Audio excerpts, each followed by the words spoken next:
What's up guys, I'm Nathan and in this video as voted for in the polls, I will be ranking all of the awakened characters in Roblox anime dimensions. As of now there are 6, so it's just going to be a ranking and I'll be explaining in as much detail as possible since there are very few. So we have the awakened Levi, Luffy Gear 5, Ren Goku, Kirito, Priestess and of course Sabo. So starting off with 6th place, that's gonna have to be Sabo because overall she's the least useful. Even I would say Primordial, Astolfo, etc. without an awakening, because they don't have awakenings, is still better than Sabo with awakening because the regular moveset itself isn't the best. She used to be about like C tier, now it puts her probably in low B tier in the main tier list. But overall probably the worst awakening.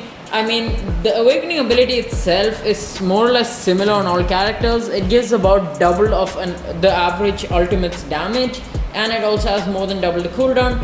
But of course, like I said, the initial moveset itself is not that great on Sabo, and on top of that, the awakening is only going to be giving her an additional attack range for a certain duration, which is the worst buff so far. In 5th place is going to be Priestess with awakening. Even without awakening, she is of course better than Sabo. Not for damage obviously, but like it's just more worth it to use Priestess because first of all the awakening will give an extra heal, so you can be the person that everyone in raids likes because you'll just be healing your teammates and making sure they don't die. So if you just want to play like that for a bit, I mean Priestess is probably more useful than Sabo. But both of these awakenings aren't worth to get because they cost awakening gems, and awakening gems are really limited and really tricky to get. And on top of that, they also cost the regular gems, which is why both of these aren't really that worth it. But I mean, they exist. Priestess basically has the extra move which gives her heals, and also it passively does some extra damage. Then in 4th place we have Kirito. Kirito is there only because, like, of course the awakening ability, like I said, they all do sort of uniform damage, but his only buff is going to be an increased attack range and increased M1, and that, like I said, is the worst ability. It's just that he's going to be higher than the other two because at the very least his regular moveset itself is good. But once again, this awakening in my personal opinion is not worth to get. Kirito by himself is alright and as like a budget raid character, and getting his awakening literally defeats his purpose of being a budget raid character because that literally makes him more expensive than 3600 raid token characters. In 3rd place is going to be Ren Goku.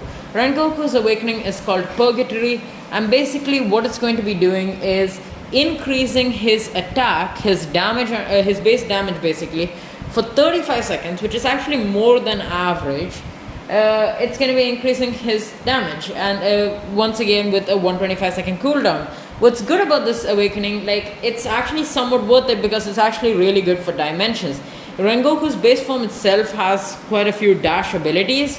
I think at least one, I don't remember about the others, but yes, he does have a secondary dash. And his Purgatory ability is kind of like Tengen's ultimate.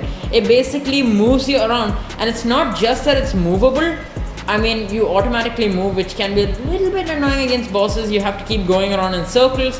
However, it's not just allowing you to move. Like, I always praise Kokushibo's ultimate because you can move around. But this actually not just lets you move around, it also gives you increased speed, and on top of that the buff is also going to be increased speed as well as the attack, which is why it's a decent awakening. Then in 2nd place is going to be Luffy Gear 5. Luffy Gear 5 has essentially the same buff as Rengoku. The only reason he's higher is because his base attacks itself are better. His awakening ability itself has huge AoE, but unlike Rengoku, it does not grant him extra mobility. But like I said, his base moves itself are significantly better, which is why he's going to be better than Rengoku. And in my personal opinion, the best one is going to be Levi with his awakening.